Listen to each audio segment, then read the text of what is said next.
Hello Gemini, welcome to your tarot reading here on Dove and Serpent Tarot. Please hit the like button, leave a comment, and consider subscribing to the channel, especially if this reading resonates with you. Now this is going to be a general reading, so try to be open and receptive to whatever may come through during our time together. I am merely the messenger, and I ask you to connect directly with each of these cards and use your own intuition to take you beyond the details that I might provide. And remember that the most important part of any tarot reading is you. And there is a Two of Discs. Very interesting way to begin a reading. I think this is going to be actually quite nice with the way these cards are here. It's showing a lot of positive change in your life right now. Okay. And as I lay these cards out, I also want to say that if there's anything you need me to pray over or meditate upon or send positive energy toward, please let me know in the comments. Now we're going to finish up with the Path of the Serpent here. More very, very good cards. Things are taking a turn in a positive direction. That much is for certain. Let's do a mystery card, bonus card, confirmation card. We're going to use the Waite-Smith deck.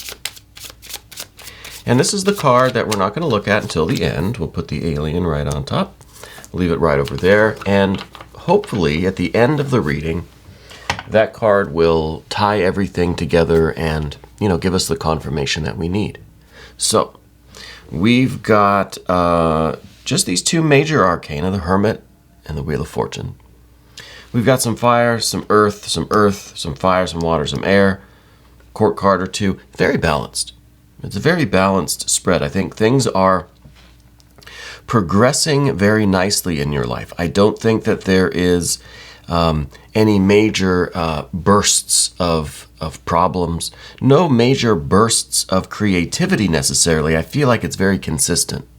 I feel like you have been on this process. Maybe it's been going a little bit slow, but you've been on this process of bringing about positive changes in your life. I think you're very, very much focused right now on discovering what you need to change and to work on changing it. If we're unhappy somewhere, I think that's where we need to put some of our attention. And I think that you've been doing that. I think you're someone who really embraces change. I think it's through change, and I mean progress, really, right? Changing something from a negative to a positive, even changing our outlook, I think, is a big part of this, which we'll get to when we get over here to this Seven of Swords. But changing, transforming, evolving, growing, right, from all of these, whatever the previous state is, which I think has a lot to do with this Hermit. I think you were in a bit of a period of maybe of isolation. The last few years for all of us have been quite different, quite, isolated, just with everything going on in the world. So it could be that you're starting to reemerge from that in a more creative, more spiritual way. It's a slow process. And yes, maybe life has gotten back to normal and we're just as busy as we ever were.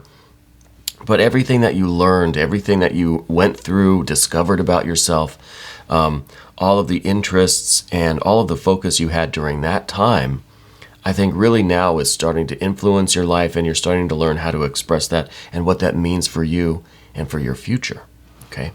So with the Two of Discs, I think that you're very much ready for things to start changing, evolving, growing, transforming.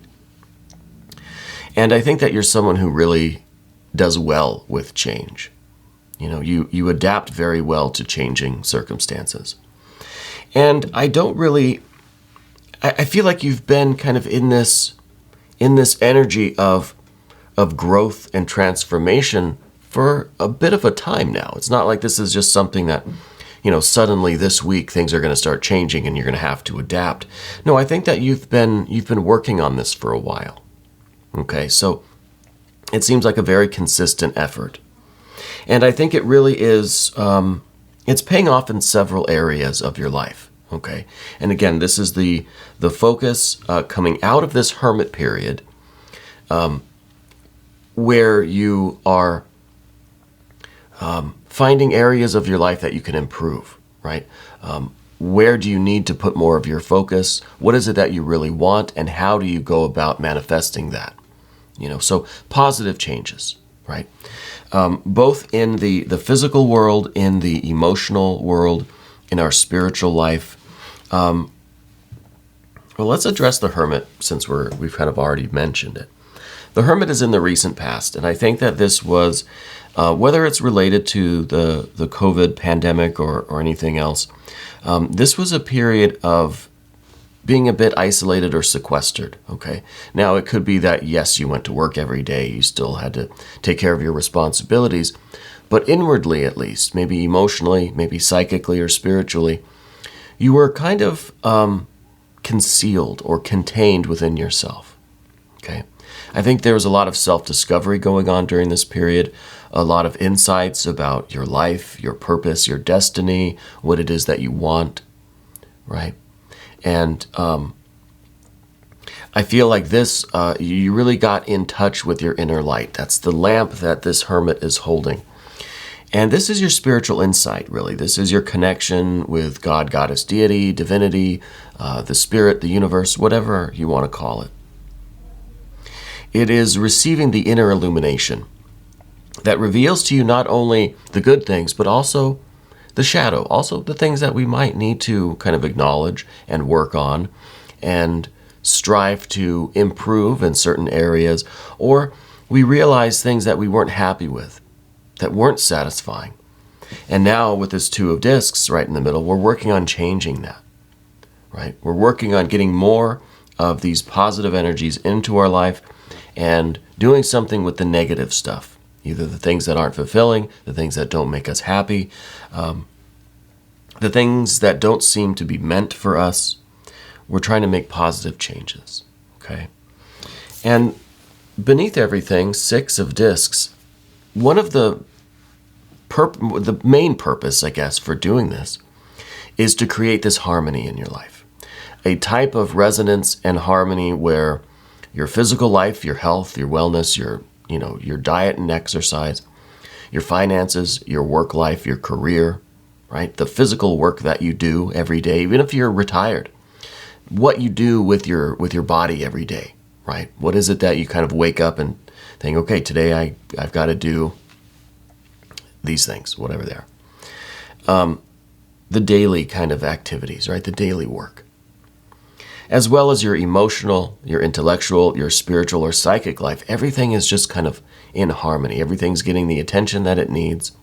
You're not neglecting any part of yourself, any of these areas, right? They're getting the energy that they need. And this is the foundation for all of your efforts to change. Now, change is pretty much the only constant in life, right? Things are going to change. I don't think we're necessarily changing who we are. I think that's something you learned with the Hermit period, the Hermit phase. You're not changing you, but what the Hermit offered you was a chance to really see yourself so that you could change the expression of yourself. You could change the way you're manifesting your reality so that it's more in tune with who you are, right? So we're not changing ourselves.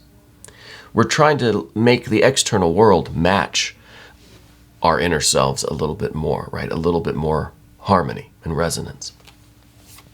So that's what the change is all about. You're not trying to change your character or your flaws. It's not anything like that. We're trying to know ourselves so that we can express ourselves more, I guess, more accurately, right? So it's about this harmony and this brilliance of your life. Everything is, you just want everything to have a little bit more of a luster, to be a little bit more pleasing to the eye, to the senses, a little bit more satisfying to the soul, right? Just a little bit more, a little bit more shiny, right? A little bit more fun to look at. A little bit more of this sense of holiness as well, right? This sense of satisfaction and meaning, and like your life is sacred. Like everything, even the the mundane things, even your diet, your exercise. Everything is very sacred, right? And I think that this is the primary motivation for all of this work that you're doing, all of this change that you're undergoing. I want to talk about these court cards, but maybe not quite yet. Let's go first to this Four of Wands up here at the top of the path. This is something that you're also aspiring to. This might be your central focus. If the Six of Discs is kind of the general matrix within which you're operating, the Four of Wands is the objective that you're focused on, right? This is kind of the field consciousness, and this is the focal consciousness, right? You're focused on the Four of Wands here, and that is really manifesting the inner light into the external world, which I think is what, again, we learned with the Hermit energy. That you want to have that ability, right? You feel a certain way, you experience yourself with a certain vibe, a certain mythos about yourself. You want to be able to create that in your world, right? You want to be able to have a life that really feels magical and really feels like it does resonate with who you are, how you experience yourself. You want that outwardly. And that really is a creative process. It's taking this fire energy, this spiritual light and energy and creativity, and manifesting it, giving it form. Now, the form that we give it, it may be just the way we dress, the way we present ourselves, the things that we surround ourselves with, the career that we choose, the friends that we choose, the activities that we do, the objects that are placed around us in our home, etc. Those are all temporary things, just like the Four of Wands. It's a temporary creation, a temporary manifestation of this fire energy. I liken the Four of Wands, and I apologize for my voice. I liken the Four of Wands to a campfire, right? And the campfire is the stones that we place in a circle. We manifest the fire in the center. And for a time, it gives us light and heat, warmth and comfort. It might attract other like-minded people. It might repel predators or unwanted people or entities. But it's a temporary thing. Eventually we'll extinguish the fire, we'll put the rocks, the stones back where we found them, and we'll move on. And we'll manifest that fire again somewhere else. And that's kind of the way that we manifest our creativity. Our essential spiritual nature is always here, but we can manifest it outwardly with our clothes, our mannerisms, the words that we use, the objects that we place around us, right? The things that we want to look at and surround ourselves with, the people, the places, the activities, all of that stuff, everything external. Everything in your external world is, or should be, could be, you want it to be, an expression of that inner fire, of your essential spiritual nature.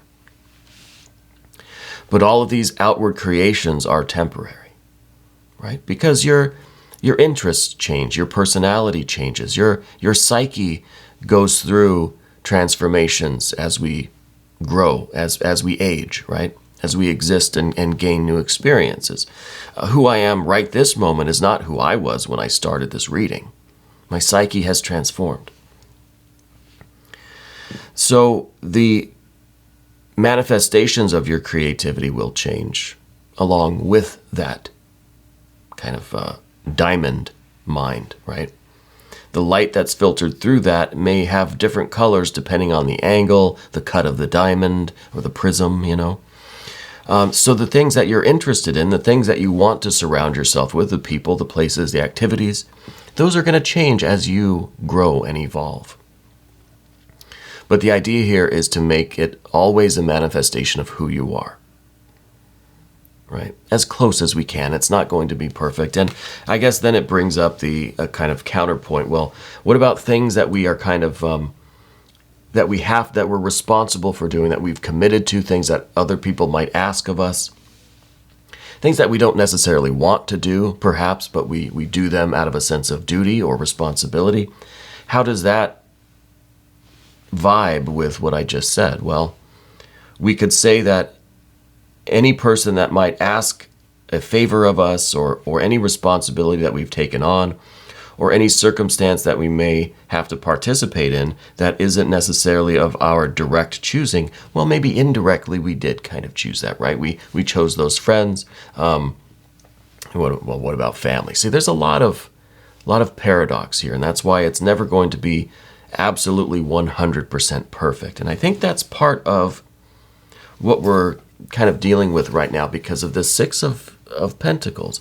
This shows everything being perfect. This is perfect harmony, right? Perfect balance, resonance, a rhythm. But this is unattainable. Absolute perfection is unattainable. I like that we have these wheels here because we have, first of all, the Two of Discs. And these are two wheels, right? These are two wheels that are maybe shifting, maybe they're becoming one, transforms into the other. It's change, right? Maybe the 8 ball kind of turns into the cue ball. Sometimes you're the 8 ball, sometimes you're the cue ball. So it's kind of a fluctuation between these two circles or spheres. And then we have a circle here.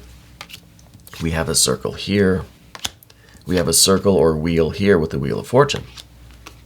Now, what I'm kind of sensing is that the further along the more we look at these, at least these 3 circles here, we begin to realize that it can't be a perfect circle, right? We can't, and not a reference to the band, great band, but these manifestations are never going to be absolutely 100% down to the micrometer, absolutely perfect.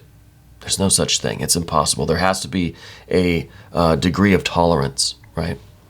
And I think that's an important thing to remember as we're trying to manifest our life in accordance with our will, with our central fire. It's never going to be perfect, and I think we have to allow for some of that imperfection as part of the perfection, right? As part of this harmony and resonance is the fact that it can be imperfect, right? Or we perceive it maybe as imperfect. But if we meditate on it long enough, then we'll realize that it is actually more perfect than we realize. Anyway, I'm getting a little bit off track. I think with these wheels here, it's very much about you trying to create this basically this perfect life, right? Including all of its imperfections, all of its joys and sorrows, all of the light and shadow that we see here, the ups and downs, all of the kind of waxing and waning of things. I almost expect to see a priestess as this mystery card, but we'll see. Anyway, so you've got the physical component of it, the diet and exercise, the financial, the career, the work stuff. We've got the more creative side of things, right? Manifesting our creativity and trying to arrange the world that is kind of closer to our heart's desire, right? So our life can be like a piece of art, right? Like kind of by our own design. So we have those two components, but now I kind of want to talk about this 3 of Cups that we have over here in the position of your relationships. I think that there is a relationship that you might have with a water sign person, maybe a Cancer. This over here is the Knight of Cups. I think part of the change here involves this person. Now, I don't know if they're coming or going, to be honest with you. When we see here the Knight of Swords, this kind of represents you. I'm going to say that's an aspect of you. And we see this figure kind of, you're kind of coming in the same direction. So I kind of feel like the two of you are coming together, but I don't know if this is the two of you meeting or coming together, maybe like for the first time, or if this is the two of you really butting heads, because it looks like these two, they're kind of about to collide. If you can see what the overhead is, the overhead's working. It looks like they're kind of about to collide, and I don't know if that's in a good way or if that's in a way that's going to cause some disruption. Maybe this is the consideration of, is this relationship a necessary part of this change that we're involved with, of this this creative process that we're dealing with, this kind of transformation period that we're in? Is this a relationship that's coming or going? That's the important question. With the Three of Cups here in the position of your relationships, it feels to me like you have a lot of room in your life for emotion, for love feelings, for this abundance of joy and pleasure and affection. Okay? Now, with this being in the position of your relationships, I wonder if you kind of feel like your life is full right now of this, that maybe to kind of contradict what I just said, maybe there's not a lot of room for this, right? Maybe you've got just as much of this as you want, according to your creation, according to your kind of will, your creative fire. Maybe we don't need any more of this. So I don't know if this is a relationship that's coming or going, right? Because I feel maybe that the abundance here, the key word for the Three of Cups is abundance. I think your life is already full of love. You've got enough joy and pleasure and affection and love, whether it's romantic or platonic. You've got just enough. You don't need anything more. Maybe this is somebody who wants something more and the two of you are going to butt heads over it. Maybe this is someone new coming into your life that wants to have a romantic relationship with you, and the two of you are just kind of going to collide. You have different focus right now, different purposes. Because I think that you have enough of this, at least according to your design, right? Okay, now the Seven of Swords, and I think that this is changing the way we think about things. This is being open to some of these other ideas, these other points of view that we may be a little bit resistant to. I feel like this is talking about a tendency that you might have to get so fixated on your ideas that you're not willing to look at any other ideas, right? You've decided on something, you get a little bit fixated on it, and you're not willing to hear any kind of contrary opinions or ideas or plans. And this, I think, is a little bit close-mindedness, right? Usually the seven is a very positive card. This is saying, look, you stick to your guns, you make a decision, nothing can sway you. These other little daggers are going to try to chip away at you and pick at you. You're not going to budge, right? You're holding fast to your Ace of Swords, to your will, to your truth, and nothing is going to sway you, right? That's usually a very good thing. But this card is in the position of what we don't want. So maybe we don't want to be so firmly married to our main plan, our main idea, what we think we want to do, and I'm not going to listen to anything else. Maybe we don't want to be that close-minded. So this card might be saying, look, open your mind to some other possibilities, right? Whether this has to do with diet and exercise and finances, whether this has to do with your overall creativity, whether this has to do with your love, your affection, your romance area of your life, or anything else. I think it's about at least entertaining other possibilities. Doesn't mean that you have to commit to them, but just be open to listening to what those possibilities might be. Okay? And now the final card, you can hear my cat scratching at the door.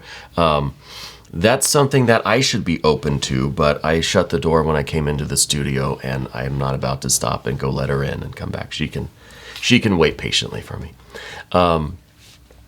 This Wheel of Fortune, this Jupiter energy, is very much the idea of an open mind, an open heart, an open spirit, an open soul, right? Welcomes everything. The Jupiter energy here in the Wheel of Fortune expands. It is a circle that wants to include everything, right? So it's the idea of kind of counteracting the Seven of Swords here. The Seven of Swords might say, look, I'm keeping my circle small. I know what I like. I know what I don't like. It's like someone who's a very picky eater, right?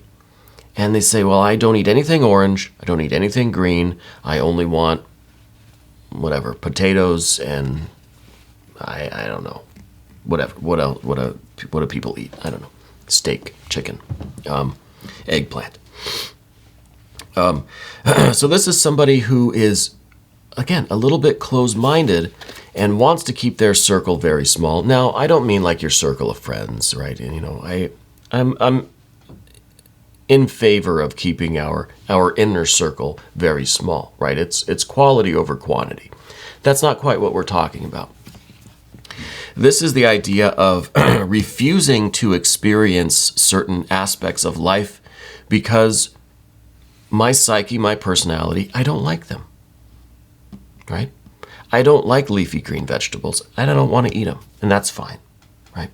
But we start having this kind of closed-mindedness to more and more and more and more things. This becomes very restrictive to where on a daily basis, we're only doing the 5 or 10 things that we've always done, that we've always liked, right?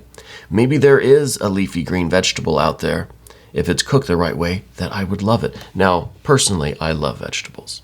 I love any vegetable. The only thing I don't quite like are lima beans. But, you know, in the last few years, I've started to embrace a little bit of this Wheel of Fortune energy. And I've said, okay, I'll try some lima beans. I'll be open to the possibility that maybe my tastes have changed. Maybe the way my wife prepares them, I'll really enjoy them. I'm open to that possibility. Doesn't mean it's going to happen, right? But it might. And I'm open to that. Now, this is just a silly example of a food item, right? But this applies to everything and anything. If you're changing careers, if you're focused on a fitness routine, you can't do the same exercise day after day after day, you know, just because that's what you like. And you don't like doing squats or deadlifts, so you don't do those. You just stick to the, I don't know, whatever, the bench press or something. You just stick to that because that's what you like.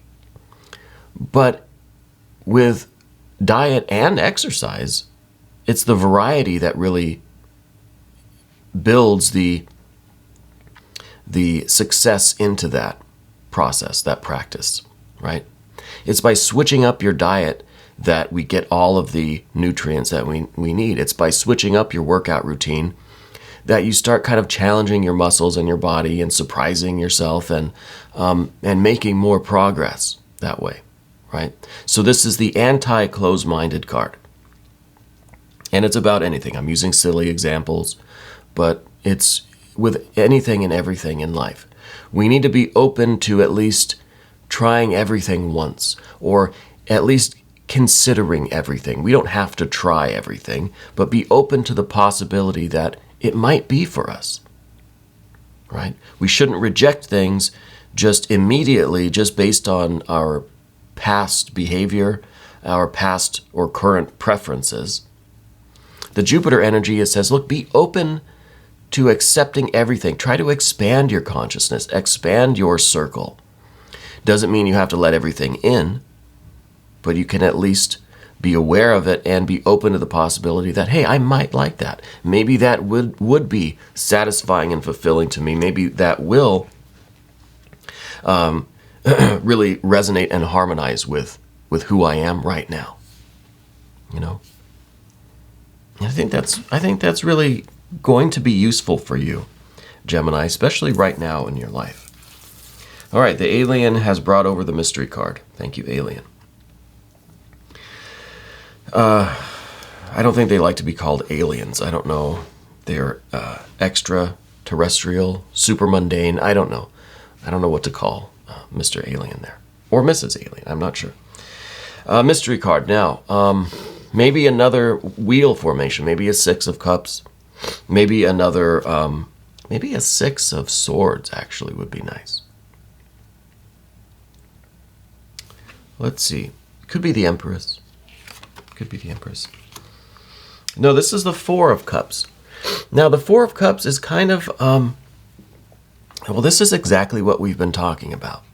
This is someone now, I mean, it's a little bit kind of more specific energy, but it's right along the lines of the kind of closed-mindedness that we were talking about. It's almost like the figure on this card has these 3 cups, which are kind of representing the 3 cups that we have here, right? We have all the love and abundance and affection we want. We have all the interest, all the pleasure, all of the joy that we ever want. I know what I like. I'm sticking to what I like. I'm not venturing outside of my comfort zone or outside of my box. I'm not pushing my envelope. I'm not stepping outside the circle. Even though the universe is handing you something new. You know, it's my wife handing me a plate of well-cooked lima beans. Or, you know, the gym kind of saying, hey, we got a new machine. You want to try a different type of workout today?